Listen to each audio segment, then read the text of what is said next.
선박 경주와 관련해서 처음 들어보시는 분들한테는 좀 상당히 좀 어려운 내용이 아니었을까라고 생각이 드는데요.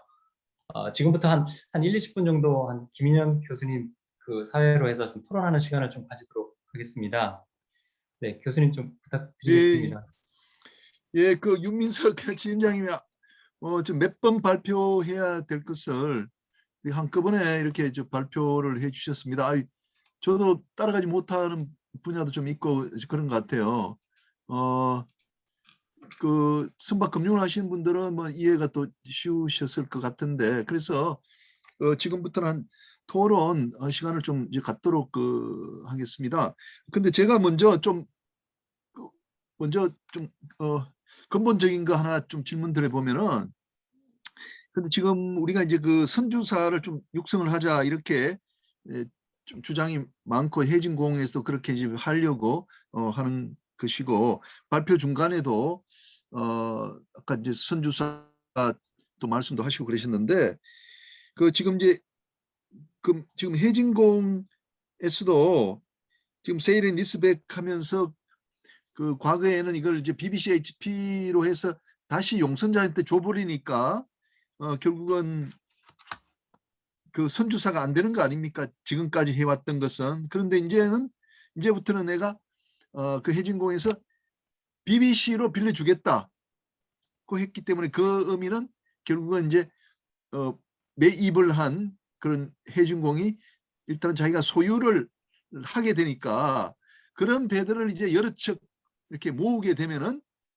이게 결국은 선주사가 되는 게 아니냐, 이런 생각이 들거든요. 그러니까 해진공이 지금 이제 하려고 하는 건 리스 회사를 만들어 가지고 이제 선점을 하겠다는 게 제일 큰 목표인데, 지금 이제 시범 사업으로 이제 하려고 하는 건 세일은 리스백을 통해서 그 매입한 걸 이제 BBC로 주는 형태로 하겠다는 거죠. 일단 그 시범 사업으로. 그러면 제가 생각할 때는 그 시범 사업으로 이렇게 하면서 배들이 결국은 이제 선주사가 육성이 되는 거 아니냐, 이런 생각을 해봤거든요. 그래서 그 부분에 대해서 좀 가능성이 있는가, 아까 설명 중에도 그런 말씀을 좀 해주셔서 그 부분에 대한 이야기를 제가 좀 듣고 싶고요.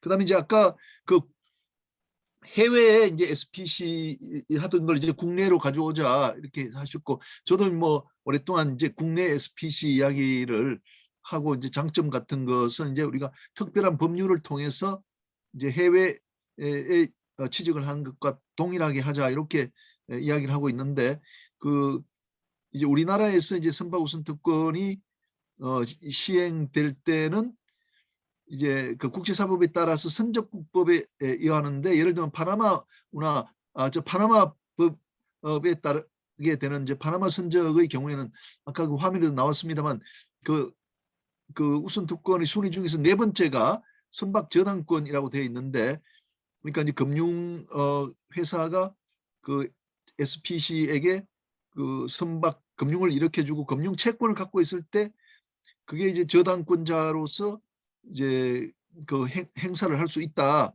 그렇게 되는 거거든요. 우리나라에서는 완전히 이제 저당권자는 뒤로 빠져버리는데, 그 파나마나 마샬 아일랜드 등등은 그 제4순위로 저당권자도 이제 우선 특권자의 일부로서 기능하기 때문에, 아마 그 해외에 SPC를 두는 것을 금융선이 좀 선호하는 걸로 그렇게 알고 있습니다. 그래서 그 부분은 제가 이제 추가적으로 말씀드렸고, 제가 질문 드리는 그 첫 번째, 그 이제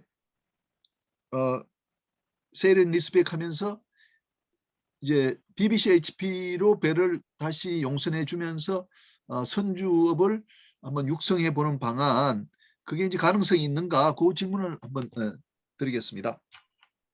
자, 첫 번째 질문 그렇게 하고, 또 이제 다른 분들 질문해 주시면 같이 이제 엮어서 답변을 한번 듣도록 하겠습니다. 이건식 이사님, 질문 있으세요? 예, 손을 드셨는데. 이건식 이사님. 예, 그리고 다음은 김종석 사무님. 예. 제가 이게 지금 그 설명해 주신 우리 윤민석 팀장님 대단히 잘 들었습니다. 제가 이해하기 쉽게 제가 이 생각한 게 맞는지 한번 확인을 좀 부탁드리고 싶습니다. 그러니까 지금 말씀하셨던 SPC를 이용한 선박금융에서의 그 셀제 리스펙은, 그러니까 SPC를 이용한 선박금융은 모두 셀제 리스펙이고, 그 중에서 BBC 그리고 타임차트는 제가 생각할 때는 임대다라고 이해를 하고, BBC HP는 나중에 이제 해운선사가 반드시 인수해야 되는 부분이기 때문에 그 부분은 실상 그 자기가 이제 임대에 대한 인수에 대한 부담을 지는 그런 구조다라고 이해하면 되는 게 맞나요? 예, 기본적인 구조는 그게 맞습니다. 예. 맞습니까? 그렇다 보니까 BBC HP 계약 같은 경우에는 꼭 그게 임대차 계약에만 준용을 할 수 없는 부분도 있거든요. 그래서 아까 그 해운사 두 가지 사례 말씀드렸지 않습니까? 한 군데는 자사 SPC를 인정 못한다. 그러니까 자기들 소유의 선박이라고 해서 요거는 그냥 금융기관에 담보대출 받은 거다. 배담보로. 그렇게 보시는, 그렇게 주장할 수도 있고요. 또 아니면은 뭐 또 캐피탈사 같은 경우에는 그냥 이걸 리스 선박이니까 리스해 준 거다. 그러니까 해운사 선박이다. 또 이렇게 주장하시면 사실 또 이게 SPC가 소유권이 있다고 할 수가 없거든요. 이게 그런 좀 측면이 있는 거고, 만약에 BBC나 타임차트로 주게 되면 이거는 이게 말 그대로 이제 아까 매매라고 분명히 말씀드렸지 않습니까? 매매로 확실히 넘어간 거기 때문에 그렇게는 자사선이라고 주장할 수는 없는 부분이 있다 보니까 선박 임대차 계약으로 준용하는 게 맞는 것 같습니다. 그래서 제가 퍼뜩 이야기로 BBC와 타임차트는 운용 네. 리스고 BBC HP는 금융 리스다, 뭐 이렇게 이해를 하는 게 맞는지. 회계적으로는 그게 맞습니다. 예. 맞습니까? 회계적으로는 그런데 네. 회계적으로 그런데 다만 이제 아까 IFRS가 나오다 보니까 실제로 이제 그러면 운용 리스 같은 경우에는 비용으로 다 잡을 수 있었지 않습니까? 네, 회계상으로는. 예. 그게 이제 안 된다는 거죠. 상장사 같은 예. 경우는. 예. 예, 뭐 IFRS 회계 도입되면서 그 부분은 이제 메리트가 없어졌다, 그 말씀이시죠? 그러니까 상장사와 그 계열사만 그렇습니다. 예. 예, 알겠습니다. 감사합니다. 네. 그리고 교수님 말씀하신 예. 부분은 BBC HP를 공사들은 다 선호를 하시는 것 같고요. 그 BBC로 하게 되면 선조사 육성이 분명히 되는 부분이 있는 건 사실인데, 그러면 이제 BBC를 하게 됨으로써 해운사도 어떤 베네핏이 좀 있어야 되는 부분에 대해서 좀 얘기들이 있더라고요. 그래서 그럼 그 베네핏이 뭐냐라고 했을 때는 해운사 입장에서 보면 베네핏은 아무래도 그 크게 두 가지라고 저는 생각을 했는데, 하나는 BBC HB보다는 용선료가 싸야 될 거고요. 그다음에 두 번째는 어떤 해운의 그런 부침에 상관없이 그 적기에 이제 선박을 공급받을 수 있는 뭐 그런 하나의 방안이 됐으면 좋겠다. 이런 것들이 있는데, 이 반대쪽에 있는 선박을 실제로 공급하는 측면에 있는 그 특히 공공기관들 같은 경우에는 BBC에 대한 부담을 좀 많이 특히 임직원들이 좀 많이 느끼시는 것 같더라고요. 예를 들면 아까 BBC 같은 경우에는 용선료를 싸게 주려다 보니 금융 단가를 좀 높여야 되는 부분이 있고요. 그러면 나중에 BBC가 끝나고 나서 그 선박을 다시 뭐 BBC를 주든 타임차트를 주든 BBC HP를 주거나 아니면 시장 매각을 해야 되는데, 그때 장가를 알 수 없는 부분이 있기 때문에 이제 그런 거에 대한 좀 리스크를 좀 중요하게 여기시는 것 같고요. 이제 그런 그 금융 장가를 물론 해지할 수 있는 보험 상품도 있는데 그 RBI, RBG라는 보험이 있거든요, 시장에. 근데 그 보험도 사실상 큰 메리트가 없는 보험인데, 그 이유는 중간에 한번 이렇게 금융 조건이 변경되거나 이렇게 되면, 용선계약 조건이 변경되면 그게 그 보증기관에서 안 받아주면 해지가 돼 버리거든요. 그래서 그것도 크게 실익이 없는 것 같고, 그래서 보증 BBC를 해주는 입장에서는 그 장가 리스크에 대한 부분이 분명히 있고, 두 번째는 이제 해운사가 만약에 문제가 생겼을 때 반선을 받는데, 그 반선을 받았을 때 이제 그럼 그 선박을 어떻게 처리할 것이냐라는 거에 대한 그 운항에 대한 그 어떤 운항 영업에 대한 경험이 없는, 선박 관리에 대한 경험이 없는 공공기관 입장에서는 좀 리스크로 다가오는 것 같습니다. 그래서 그런 것 때문에 그런 걸 극복할 수 있는 방안이 있으면 충분히 BBC는 효력이 있다고 저는 생각하고 있습니다. 예. 예. 좋습니다. 아니 제가 이제 이해가 잘 안 돼가지고 그 BBC에 대한 부담을 공공기관에서 느낀다면서 금융 단가를 높여야 된다는 말이 무슨 말씀이세요? 금융 단가를 높인다는 게 예. 그러니까 이제 대출금 부분인가요?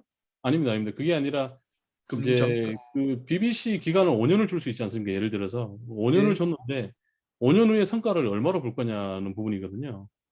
그러면 BBC 용선 그러니까 BBC HP는 원리금하고 용선료가 정확하게 1대1로 매칭되니까 그냥 그 원리금 상한으로 보는데요. BBC는 운임을 갖다가 그 BBC HP보다 싸게 해줘야 아무래도 메리트가 있지 않습니까? 그러다 보니까 좀 싸게 해주면은 그 원래 원리금 상환한 것만큼 그 SBC를 대출해준 기관에서 상환을 빨리 못 받으니까 만기 때 성과가 많이 남아 있는 거죠. 근데 BBC HP는 해운사가 어쨌든 만기 때 자기가 급여를 인수해 가야 되니까 책임을 지는 구조인데 BBC는 해운사가 급여를 안 가져가지 않습니까? 안 가져가니까 그 성과가 많이 남아 있으면 그 부분에 대해서 공공기관이 이제 위험성이 생기는 거죠. 그래서 예. 공공기관은 그 단가를 높이는 걸 원치 않을 텐데 그러면 용선료가 이제 높아진다는 거죠. 그 이제 기법이구나. 운용하는 기법이 거기서. 예. 예, 잘 알겠습니다. 예, 또 다른 이상석 지정 토론은 이상석 차장이 하시도록 되어 있는데 이상석 차장님 좀 부탁드리겠습니다. 네, 저 오늘 설명 잘 들었습니다. 굉장히 기초 개념부터 나중에 이제 회생까지 구조조정까지 굉장히 폭넓게 잘 다뤄주셔가지고 많은 이해도가 높아졌습니다. 아까 하신 말씀 중에 하나인데 제가 질의상으로는 이제 BBC의 경우에는 이제 해외 쪽에 이제 SPC를 설립을 하는데 일반적으로 우리가 여러 가지 효과들이 있지만 SPC를 설립해서 뭐 BBC HP를 할 때 제일 중요한 거는 이제 도산 절연 효과라고 생각을 합니다. 이제 근데 BBC의 경우에는 예전에 김윤 교수님께서도 한번 좀 궁금해하셨던 부분인데 제가 알기로는 예전 투자를 보면 해양진흥공사 전신에서도 그 HMM에 BBC를 하면서 역시 해외에다 SPC를 설립을 한 경우가 있고 국민연금 등 연기금도 BBC 투자를 한 경우가 있습니다. 근데 그때도 해외 SPC를 똑같이 설립을 했었거든요. 이런 부분에 대해서 도산 절연 효과와 크게 연관이 없음에도 불구하고 이렇게 해외 쪽에 SPC를 계속 설립하는 이유가 무엇일지 BBC에 한정해가지고 좀 질의를 하겠습니다. 그래서 이제 이거는 이제 그 부분인 것 같습니다. 이게 아무래도 유효오염이나 이런 부분들이 있다 보니까 실제로 배를 그런 기관들이 소유하는 형식이 돼버리면 직격탄이지 않습니까? 물론 이제 뭐 SPC로 뭐 배를 그렇게 소유했다고 해서 SPC의 실질적인 지배를 하는 어떤 기관이 책임을 안 지냐 그런 건 아닌데요. 이제 아무래도 좀 그런 부분에서 조금 이 절연한 효과가 있을 것 같고요. 그 도산 절연 효과하고는 사실 조금 뭐 별개로 볼 수 있겠죠. BBC를 SPC를 꼭 사용 안 해도 똑같은 거 아니냐라고 하시면 그 부분은 일정 부분 맞는 말씀은 맞는데 직접 소유하면 더 확실하죠. 그거는요. 더 확실한데 이제 그런 뭐 해상 쪽의 위험이 분명히 있을 거고 또 직접 소유함으로 인해서 생기는 또 어떤 아까 평판 리스크라고 말씀드렸는데 그런 부분들도 직격탄이 될 여지가 좀 있거든요. 공공기관은. 그리고 또 이거는 뭐 좀 기술적인 부분인데 제 생각에는 아마 그 원 SPC, 원 배스를 하는 게 관리상의 이유상으로도 훨씬 더 용이한 부분이 있고 또 채권 그 선박에 달린 채권 재무의 절연 효과도 분명히 좀 SPC로 하는 게 더 효과가 있지 않나 하는 그런 생각이 좀 있습니다. 예. 그래서 도산 절연하고는 좀 별개 얘기이긴 한데요. 예. BBC 한정에서는 그렇습니다. 예.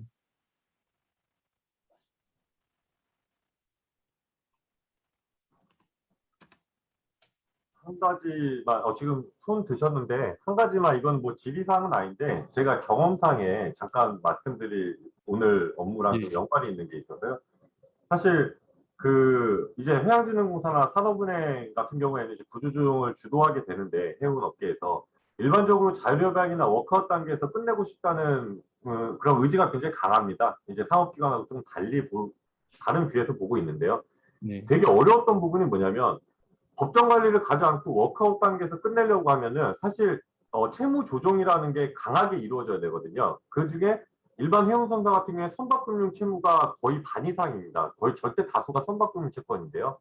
아까 잠깐 지점장님 말씀하신 것처럼 회생에 갔을 경우에도 어떤 이행 선택이나 이쪽으로 통해 가지고 공유 채권으로 분류가 돼버리니까 실질적으로 선박금융 채권을 갖다가 예를 들어서 출자 전환을 한다거나 탕감을 많이 해가지고 회사를 갖다 재무 건전성을 높이고 싶어도 회생에 갔을 때 다 회수가 되는데 금융기관 입장에서 워크아웃 단계에서 협약으로서 이거를 더 까자, 더 많이 헤어컷을 하자라고 하기가 굉장히 어렵거든요. 그 부분이 사실 해운회사의 그 특징이 선박금융이 대다수라는 거, 그리고 선박금융 채권자의 채무 조정이 굉장히 조금밖에 일어날 수 없다는 게 워크아웃 단계에서 기업을 이렇게 좋게 하기가 굉장히 어렵고, 그러다 보면 회생으로 가서 결국은 모든 걸 다 잃게 되는 그런 좀 딜레마 아닌 딜레마가 있다는 점을 조금 실무적으로 말씀드리고 싶습니다. 네. 예, 그 아주 좋은 지적이시네요. 저도 미처 생각을 못했었는데 회생 결제 가서도 이제 그 채무자가 이행 선택하면 공익채권 되니까 끝까지 이제 가져갈래 또 그 하니까 이제 워크아웃 단계에서 처리는 안 되고 실제로 들어가 보면 회생 절차 들어가면 또 상당히 손해를 봐버리는 그런 결과가 되겠네요. 우리 해운과 관련해서는. 예. 또 다른 분들 예.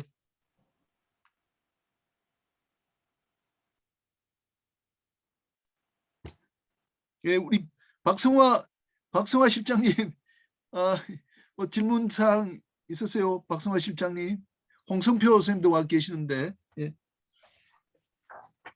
예, 안녕하세요. 저 예, 하나투자증권의 김세환 예. 부장입니다. 김세호 선생님, 김세호 선생님, 예, 오랜만입니다. 예. 예, 안녕하세요. 그 한 가지 조금 그 전반적으로 여기 해양진흥공사나 오늘 뭐 저기 수협의 그 지점장님께 같이 좀 질의 드리고 싶은 내용인데, 그 이제 해외 쪽에 보면은 그 조세리스 제도들이 되게 활성화가 좀 되어 있는데, 이게 이제 예전에 한 2, 3년 전 정도에 항만 연구학회에서 그 이제 일본하고 프랑스에 대한 조세리스 제도에 대해서 이제 소개를 하면서 이제 국내에서도 이게 도입이 되게 시급하다, 뭐 이런 얘기를 좀 했었는데, 그게 이제 해양진흥공사 쪽에서도 이 모델, 그러니까 해양진흥공사에서도 결국은 계속 수익이 난다면은 이런 모델을 통해서 국내 선사들에 대해서 좀 이제 조세리스 제도를 좀 제공을 할 계획이 혹시 있는지가 좀 궁금하고, 좀 어떤 계획들을 좀 갖고 계시는 건지, 그리고 그 혹시 고대에서도 이런 뭐 발제나 이런 부분에 있어서 혹시 진행하시는 게 좀 있는지가 좀 전반적으로 궁금합니다. 예, 해양진흥공사 제 전공이 안 되라서 잠깐만요. 이상석 팀장, 차장님 말씀하시면 될 것 같아요. 예, 해양진흥공사 이상석입니다. 그 텍스리스 관련해 가지고 이제 프랑스형 모델, 뭐 일본 모델 여럿이 있는데요. 저희가 이제 한 1년 전부터 해서 KMI하고 같이 용역비를 굉장히 많이 써가지고 조세연구원이죠. 조세연구원하고 같이 용역을 했고요. 지금 거의 마지막 단계에 와 있는데 이게 이제 실행이 되려고 하면은 정책적으로 이제 그 아무래도 세금 부분이다 보니까 좀 협의가 필요한 부분이 있습니다. 해가지고 연구는 거의 마지막 단계에 다 와 있고, 그리고 실행이 되는 부분은 이제 정부 간에 협의를 하고 있는 그런 단계라고 말씀드리고 싶고요. 그거 관련해 가지고 혹시 궁금한 거 있으면 별도로 이렇게 얘기해 주시면 저희가 뭐 이런 정보들은 좀 제공될 수 있는 부분을 제공해 드리도록 하겠습니다. 예, 감사합니다. 예, 감사합니다. 그 박성화 실장님 혹시 질문 사항 있으세요?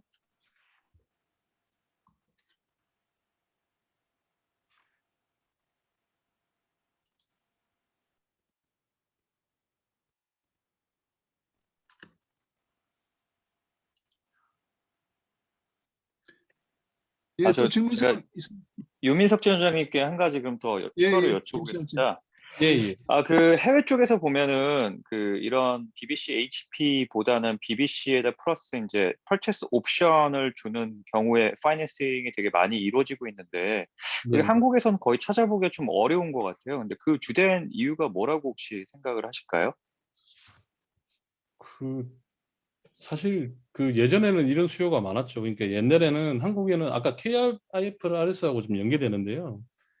예전에는 이 KIFRS 도입하기 전에는 이제 배는 BBC로 쓰고 싶고, 근데 또 성과가 올라가면 또 옵션으로 내가 배를 구입할 수 있는 권리는 가져가고, 그래서 이거 양득이 되는 그런 그 회계상에 이점이 있었는데 최근에는 뭐 아까 말씀드렸지만 1년 초과가 돼버리면 실질적으로 이 다 부채로 잡혀버리기 때문에 이게 뭐 풀체이스 옵션이 있으나 없으나 뭐 BBC HP하고 똑같아져 버리는 효과가 있고요.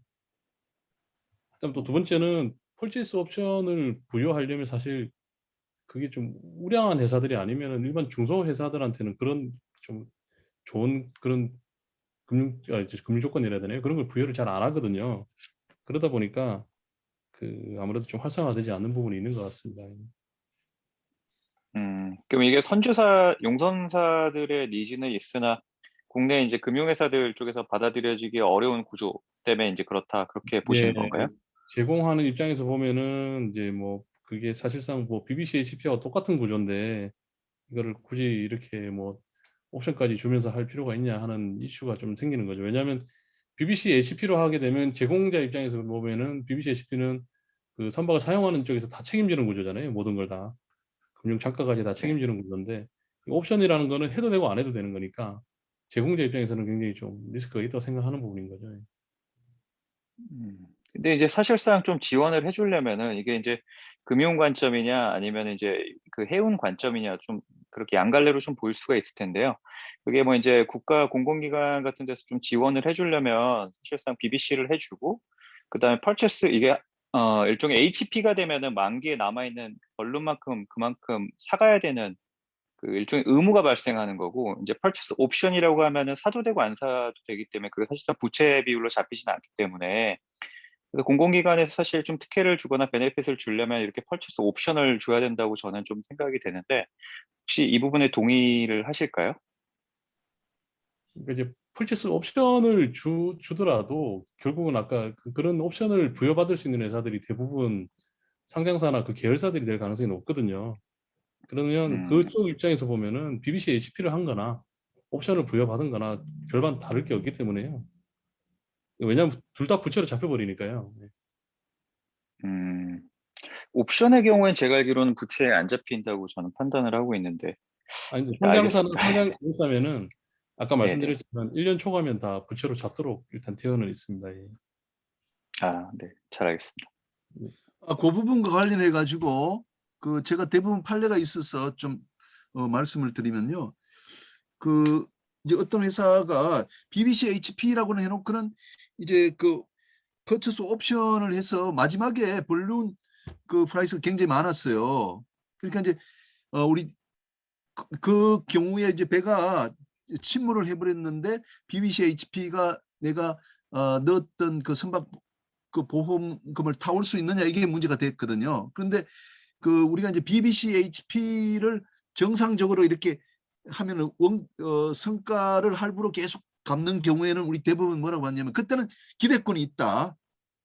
소유자가 되는 기대권이 있기 때문에 그 BBC HP가 피보험 이익이 있다. 그래서 그 선박보험금을 타갈 수 있다 이렇게 됐는데 이런 이제 BBC에다가 플러스 마지막에 퍼처스 옵션이 되게 많은 경우에는 그 사건에서 그건 안 된다. 기대권이 없다. 이렇게 됐어요. 그러니까 좀 상당히 큰 그런 법률적인 차이가 있는 것 같아요. BBC HP 하는 것하고 퍼체스 옵션을 행사할 수 있는 것하고는 우리 대부분 판례 그렇게 나왔기 때문에 우리가 지금 이제 BBC HP 하면 여러 가지 그 용선자에게 단행법상 뭐 책임의 주체가 되고 또 혜택도 많이 주지 않습니까? 우리나라 단행법에서 사실상 형식상 소유자가 아닌데도 불구하고 그는 기대권을 갖고 있기 때문에 그렇다고 볼 수 있거든요. 근데 옵션이 이렇게 붙은 경우에는 우리 대부분 판례에 따르면은 그런 것들을 허용하기가 어렵게 되는 것 같아요. 그래서 그런 것도 고려 요소가 돼야 되지 않겠나 이렇게 생각이 됩니다. 예, 또 다른 감사합니다. 분들 계시나요? 다른 분들? 예, 예, 네, 오늘 아주 하나 유민석 그 질문을 할게요. 저기, 이스캔 예, 사장님. 예. 예, 저번에 그 옛날에 그 캐피탈 회사들이 그 운영 리스를 이제 하는 과정에서 그 래쉬가 만약에 이제 파산에 이르게 돼서 미지급, 언페이드 그 저기 P&I 콜 같은 거 이런 것 때문에 이제 선주가 이 그 운영 리스 경우 리스사가 선주로 돼 있기 때문에 그렇게 래시가 만약에 파산을 하더라도 여전히 이 캐피탈사가 책임을 져야 된다 해가지고 그게 문제가 됐던 걸로 알고 있는데, 그런 문제는 앞으로 또 어떻게 풀어가야 되죠? 제 생각에 아까 잠깐 우리 김재 교수님이 언급을 하셨지만, 이 BBC HP 경우에 보면은 이 어사이먼트 오브 인슈런스 이런 것들이 다 BBC 계약서에 붙고 이러는데, 만약에 그런 부분도 만약 금융회사를 보호한다는 측면으로 보면 그런 상황이 벌어졌을 때 그 채권자들이 금융사에 대해서는 그러니까 캐피탈사라든가 이 금융사에 대해서는 그런 어떤 액션을 못 얻도록 하는 어떤 어덴담 형태 같은 것을 BBC 계약서에다 넣으면 되지 않을까 이런 생각이 들던데, 그 자체가 결국은 이런 BBC 계약 자체의 안정성 측면에서는 굉장히 좀 필요하다고 저는 느꼈거든요. 그런 부분을 어떻게 지금 준비를 하고 있는지 그것도 좀 궁금합니다. 너무 제가 어렵게 질문을 했나요?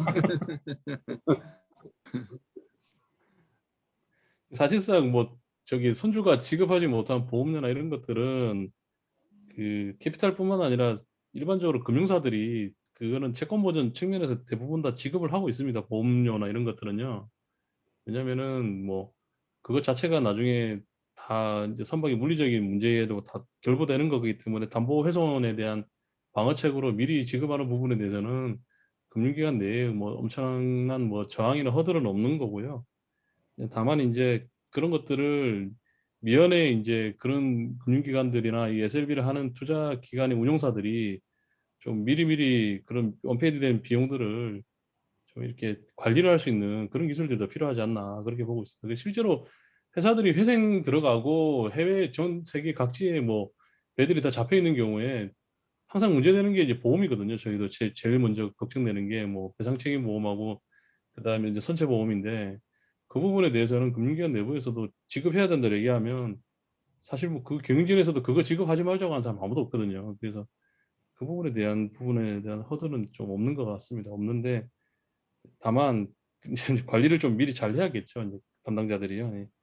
네, 과거에 제가 이제 잠깐 3호 드리모 해적 피난건을 할 때 이제 우연히 3호 해운하고 관련이 좀 돼가지고 옆에서 이제 그런 상황을 좀 지켜봤는데, 그때도 보니까 3호 해운이 이제 막 파산 상황이 되니까 금융기관들이 허렘 머시너리 보험에 대해서는 인식을 하고 있는데 이 P&I 보험에 대해서는 전혀 인식을 못하고 있더라고요. 그래서 이 채권 보전을 위해서 미지급 뭐 선박 보험료라든가 이런 거에 대해서 당연히 이제 지급을 해야 되는 거 알고 있는데, P&I 미지급 보험료에 대해서는 아예 생각을 안 해가지고 그것 때문에 아주 애를 먹었던 그런 적이 있어요. 그래서 우리 이제 윤석 지회장님은 워낙 이제 P&I 보험도 잘 알고 계시니까 그런 일은 없겠지만, 아, 당시에 이제 느꼈던 게 정말 어떻게 된 게 이게 선박 금융을 하면서 P&I에 대한 이해도 안 돼 있고 서로 소통이 좀 안 되고 있다는 그런 느낌을 좀 가졌었거든요. 또 아까 제가 잠깐 네, 예. 언급한 부분이 신한 캐피탈 케이스입니다. 신한 캐피탈이 그것 때문에 뭐 소송도 하고 그랬던 걸로 알고 있거든요. 이제 래시가 파산을 해버리니까 P&I 클럽에서 직접 신한 캐피탈을 상대로 소송을 그때 했었거든요. 근데 당신들이 선주로 돼 있으니까 미지급 보험료에 대해서 이 책임이 있다. 뭐 결과에 대해서는 제가 잘 모르겠습니다만은 아무튼 그런 문제도 있구나 하는 생각을 했었습니다. 네.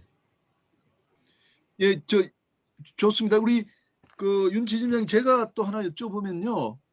여기에 이제 선박을 운항하던 사람들도 많이 들어와 계신 것 같아요. 저도 이제 뭐 선장으로 배를 운항하는 실제로 배를 관리하는 그런 입장에 있는 분들도 많거든요. 그럼 제가 이건 생각할 때는 SLB라는 거는 결국은 운항 측면에서는 변화가 없는 거죠. 서류상으로만 소유권이 넘어갔다가 다시 오는 형태가 보통이라서 지금 내가 뭐 관리 회사가 어떤 회사가 있다 이제 용선자가 내가 선박을 관리까지 한다면은 그 관리는 전혀 변경이 없는 경우가 대부분이 아니겠나 그 생각이 들거든요. 그러니까 그 배 타고 있는 선원들은 이게 SLB가 되는지 안 되는지도 전혀 모르는 상태로 이제 페이퍼상으로 이게 뭐가 그 움직임이 뒤로 있는 그런 형태가 아닌가 싶은 생각이 들거든요. 예, 맞습니다. 뭐 실질적으로 예. 물리적인 지배권이 바뀌는 건 예, 전혀 그러니까. 없고요. 서류상 예. 바뀌는 게 맞고, 다만 이제 아까 조금 약간 이론적이고 먼 미래 얘기라고 말씀드렸지만 타임 차트 하는 경우가 만약에 글쎄 생긴다면, 그렇게 바뀔 때는 이제 예, 뭐가 되겠지만 그런 거는 이제 좀 있을 수 예. 있겠죠. 맞습니다. 예.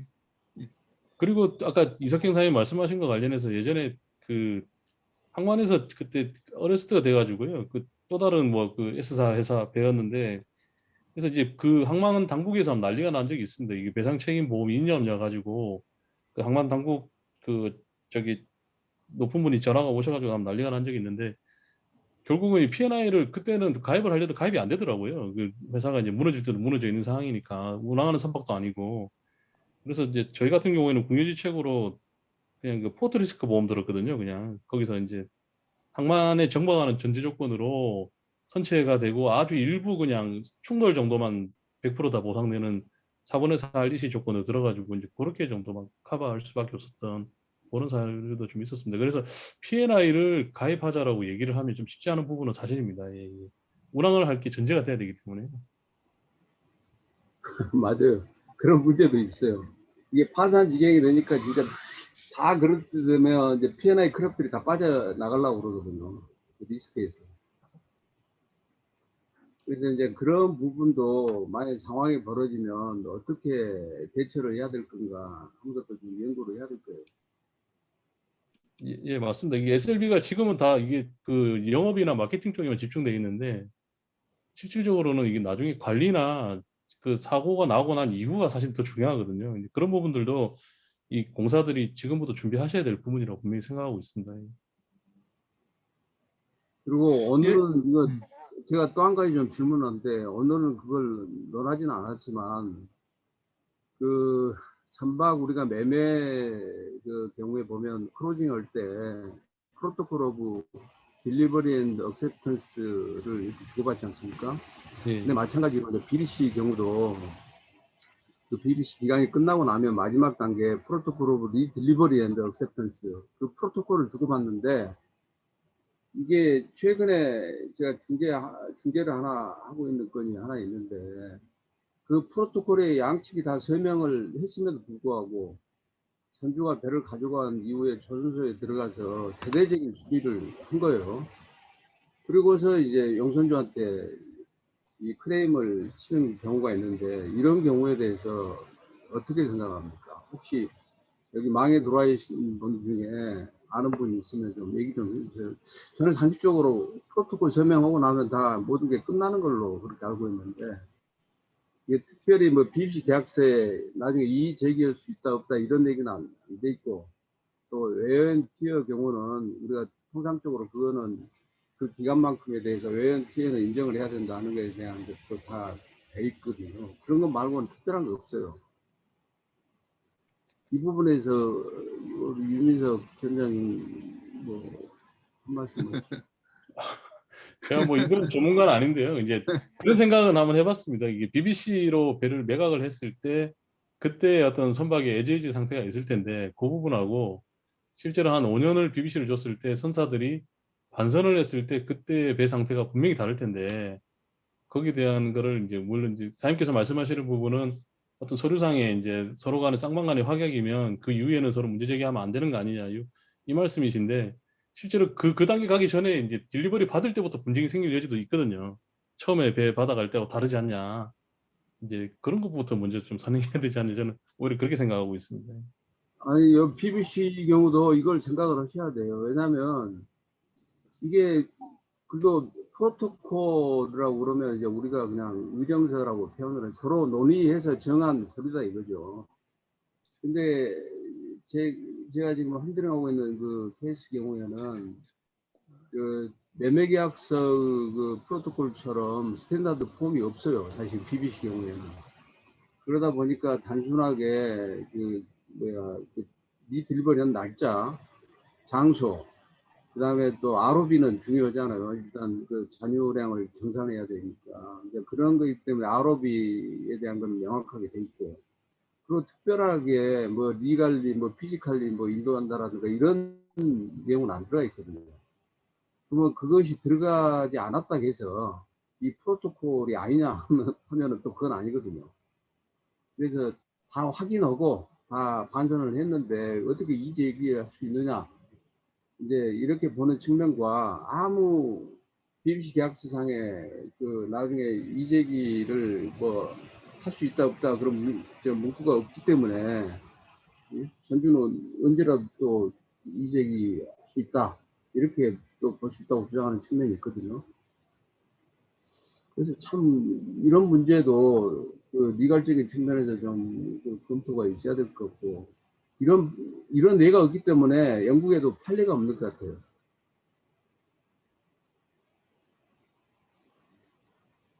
제가 너무 무거운 주제를 또 꺼냈나 보네요. 다들. 예. 김영 교수님 어떻게 생각하세요? 예. 그 제도를 뭐 만들어야 될 것 같아요. 선생님 좋은 그 지적이시고요. 그 지금 KMI에서 여러분 예. 들으셨는데 혹시 질문 사항 있으면 KMI에서 좀 한 분 하시고, 박성화 네. 실장님, 예. 예, 아까 실장, 예, 좀 시스템 좀 말씀해 오류가 주세요. 있어가지고 부르시는데 제가 대답을 못 예, 드려서 예, 예. 죄송합니다. 그 뭐 SLB에 대해서 이제 법률적 이제 실무적 관점에서 좀 디테일하게 설명해 주셔서 많은 도움이 됐고요. 그 뭐 깊이 있는 질문은 아니고 일반 현황에 대해서 간단한 거 좀 여쭤보겠습니다.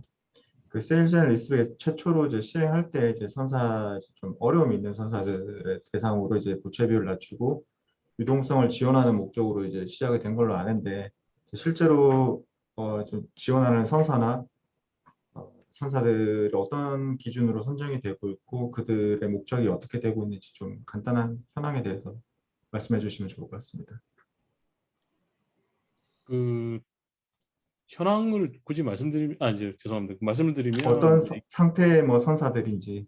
예, 이게 그 두 개 기관에서 지금 매입을 하고 있지 않습니까? 자산관리공사하고 해양진흥공사하고 두 군데서 매입을 하시는데 그 조금 성격이 조금 다르신 것 같아요. 그러니까 예를 들면 그 장기용선 계약이 있고 좀 이게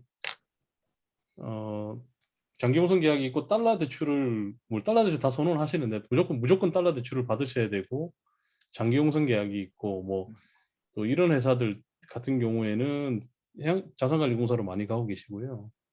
해양진흥공사 쪽은 중소해운사 쪽이 좀 많이 가고 있는데 그 담보 비율이나 이런 거, 이게 담보 비율이 아니죠. 그러니까 매입 금액 자체를 좀 많이 높게 선박 그 자체만 놓고 많이 높게 해주는 데는 해양진흥공사 쪽이 맞는 것 같고요. 그 정책 목적이 아무래도 그쪽에 더 쏠려 있다 보니까 그래서 그렇게 많이 지원을 해주시는 것 같고, 그리고 뭐 원화 대출을 이렇게 지원하다 보니까 아무래도 그 요즘 같으면 코로나 이슈가 있든지 또 좀 상한 조정이 있거나 이런 데서 좀 혜택을 볼 수도 있는 그런 것까지 감안하신다면 중소해운사들은 해양진흥공사 쪽이 훨씬 더 저는 맞다고 보거든요. 그래서 아까 그 제가 통화를 이렇게 교환한다는 달러 대출하는 그 부분이 중요합니다. 그래서 그게 해운사한테 독이 될 수도 있는 부분이거든요. 그래서 어느 게 더 나은지는 그 선사가 판단을 하셔야 되는데, 그 장기 용선이 있고 그 특별하게 내가 뭐 스케줄 변경할 여지도 없고 장기 용선만큼을 더 인정받고 싶고 뭐 그런 측면이 있다면 자산관리공사가 100% 맞고, 그런 게 없이 그냥 말 그대로 해운사 자체의 어떤 선박에 해운사의 크레딧하고 그냥 해양진흥공사는 또 내부 시용평가를 또 하거든요. 그리고 내부 심사 기능이 또 별도로 있어서 그 기능에 보완만 하면은 어떻게든 지원해 주려고 하는 분위기가 강하니까 뭐 중소해운사들은 해양진흥공사 쪽이 좀 더 낫지 않나 그런 생각을 하고 있습니다.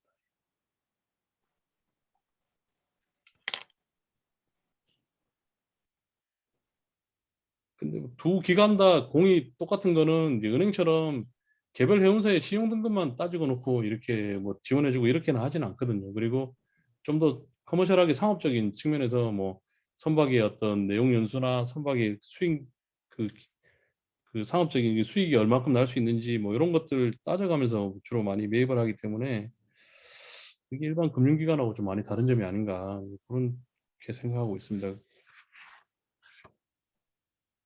감사합니다.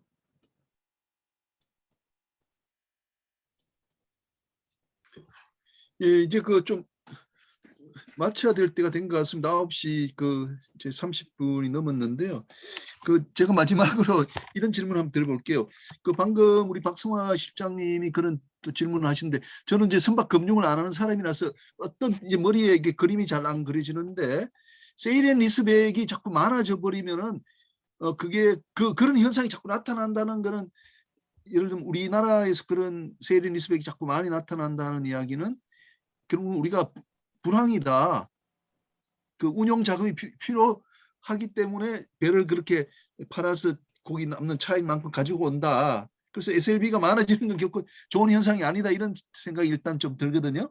근데 그렇게 하면 부채 비율이 낮아지나요? 나 그걸 잘 모르겠어요. 부채 비율이 낮아지나요? 저도 지금 그런 질문이 있는데. 부채로 잡히는 거는 이제 부채가 더 많아지겠죠. 왜냐하면 그 배를 비싸게 파니까 그만큼을 또 갚아야 될 용선료도 많아지니까요. 부채는 낮아진다고 볼 수는 없고요. 이제 다만 유동성 현금이 공급? 이제 현금 유동성 네. 공급이 많아지는 부분이 충분히 있고, 해외 연구 논문도 그런 게 많이 나와 있습니다. 이게 CLB가 사실은 구조조정의 수단으로 많이 쓰이는 건 맞는데, 네. 어떤 학자들은 이게 자산 재구조화의 하나의 방법이다. 예. 그러니까 시세만큼의 어떤 가치를 평가받기 위해서 하는 부분도 분명히 있기 때문에 그만큼의 현금 유동성 확보도 하고 자기 이제 자산을 갖다가 다시 이제 재평가하는 그런 방법으로 사용하는 경우도 있거든요. 근데 이제 예, 그런 측면에서는 조금 이제 다를 수도 있다고 말씀드려요. 예. 자, 이제 좀 신장현 차장님, 제가 이제 마무리할게요. 어차피 제가 했기 때문에. 아까 우리 김세환 선생님이 말씀하신 우리가 BBC를 주면서 퍼처스 옵션을 용선자에게 주면은, 어차피 이게 우리가 구조조정의 목적이나 좀 도와주기 위해서 용선자를 도와주기 위해서 정책 금융을 한다면은 BBC HP를 주면서 마지막에 하여간 퍼처스 옵션을 붙여주면은 우리가 이야기하던 캐피털 게인 같은 것도 좀 누릴 수 있고, 좀 상당히 좋은 정책적인 대안이 될 수 있지 않겠나. 물론 금융권은 싫어하겠지만 어차피 도와준다는 측면에서, 금융이 도와준다는 측면에서 봤을 때는 퍼처스 옵션까지 붙여서 BBC를 해주면은 그런 장점도 있겠다는 생각이 내가 들거든요. 그래서 오늘 좋은 아이디어들이 또 많이 나온 것 같습니다. 물론 이제 유민석 지점장께서 아주 구체적으로 상세하게 많은 설명을 해주셔서 우리들에게 세일 앤 리스백 법적 구조에 대한 것, 또 경제적인 효용성 많이 공부가 되게 되었습니다. 그 점에서 다시 감사를 드리고요. 오늘 토론된 내용, 발표된 내용은 저희들이 정리해가지고 다시 좀 공유할 수 있도록 그렇게 하도록 하겠습니다. 오늘 많이 나와주신, 참여해주신 여러분께 대단히 감사드리는 말씀드립니다. 한 50명 정도 이렇게 들어오셨거든요. 최근에 아주 많이 들으셨는데 다시 한번 감사의 말씀을 드립니다. 자, 신장현 우리 차장님한테 마이크 넘기겠습니다. 고맙다는 인사드리겠습니다. 네, 감사합니다, 교수님. 네, 이제 마무리를 하도록 하겠습니다. 네, 2시간 반 이상 장시간 동안 깊이 있는 지식을 전달받는 아주 중요한 시간이었습니다. 네, 앞서 발표해주신 조선해양플랜트협회 정석주 상무님 선박 건조 동향에 대해서 좀 잘 들었고요. 수협은행 윤민석 주점장님으로부터 세일즈 앤 리스펙 법리에 대해서 들어보는 좋은 시간이었습니다. 네, 다음번 제43회 연구에서도 더 깊이 있는 내용으로 연구의 모임을 또 가지도록 하겠습니다. 네, 마무리하도록 하겠습니다. 지금까지 참여해주신 여러분께 감사의 말씀드립니다. 감사합니다. 네, 감사합니다. 유민석 위원장님 고생했어요. 예, 네, 감사합니다. 윤민석 지점장님 좋은 발표 감사하고요. 박성호 실장님, 선생님 감사합니다.